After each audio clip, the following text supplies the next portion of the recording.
We're going to talk about copyright, so getting us thinking. Bell work, what do you think it means when we talk about someone's creative work? I'm Nicole Niebuhr. I teach FACS, which is a freshman study skills, welcome to high school, preparing for life class. I teach at Burke High School in Omaha, Nebraska. Today's lesson is on copyright. Students will start off and they will have just a bell work question. It's something to get them started thinking about the day's lesson. So what are some things that we wrote down? A fictional story. A fictional story. Aaliyah. Art. So these are some of my examples. Writing, and this can be books, it can be poems, magazines. Then we're going to go through some vocabulary related to copyright, make sure that they understand all the terms. Speaking about copyright specifically, well, we do have a little video clip here for us.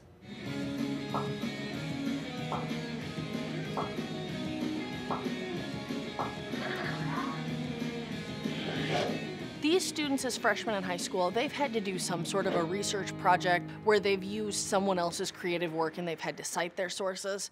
So they've generally heard the term copyright and have a vague understanding of copyright, but things like the other vocabulary terms, fair use, public domain, Creative Commons, these are terms that they really maybe have never heard of. We have 5 vocabulary terms: fair use, commercial purpose, copyright, Creative Commons, and public domain. Underneath the term is the definition. So the more ways that they can wrap their, brains around a concept, the more they'll understand it. all you need to do is tell me what fair use means in your own words. Restate that definition. The students are using English language arts skills because they are using vocabulary and vocabulary term, gaining a better understanding of them and how they apply. Anyone want to share their restatement? A law protecting creative work. Okay, a law protecting creative work. Creative Commons, how did we restate this one? Aaliyah. Using someone's work, but also giving credit for it. Okay, Creative Commons, it's a type of copyright, and it makes it real easy to use it. The biggest problem that I see with students, they're really bad about even how they cheat. So I will get research papers that have hyperlinks still in it. Then when you start getting into the finer things of, did you cite your pictures? Well, no, of course I didn't cite the pictures, but I cited the words that I put in there. And so, students really need to understand that anything that's not their own creative work, that they need to make sure that they're giving credit. You guys are working for an advertising company. You have to create an ad campaign. This is commercial purpose, so there's no fair use. Anything that has a copyright, you need to get permission. Okay, so it's Big, Little, and Small Advertising Agency, and it says, the vegetable farmers of America have hired us to create print and billboard ads that encourage people to become vegetarians. We've gone through hundreds of images for them and have decided on 5. So you've got the 5 there. Choose a photo that you believe will encourage someone to become a vegetarian. But be sure to also consider how the photo was originally used and how it's copyrighted. With the advertising activity, the thing that's good about that is the students get a chance to kind of talk with someone else, maybe brainstorm some. Talk with each other, make your decisions, especially that last question of, would you use it in the ad campaign? Some people are vegetarian. The students will be pairing up and they have to create an ad campaign or pick a picture basically to use as an advertising company.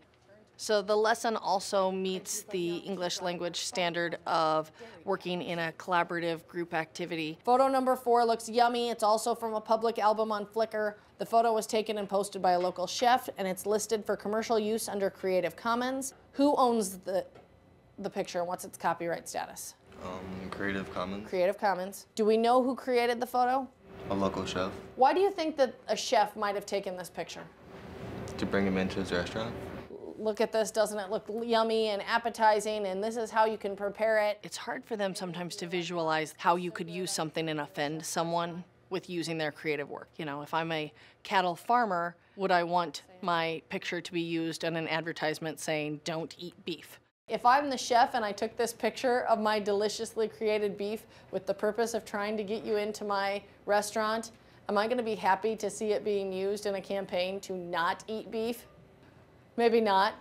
The point of the lesson is so that students know the legal ramifications, they know what they're allowed to do, with copyright law.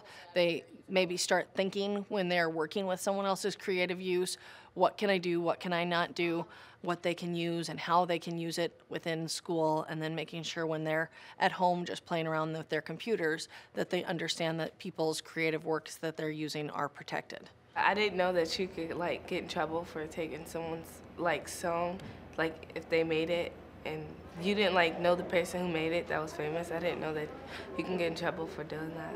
So check who owns it, ask, hey, can I use it?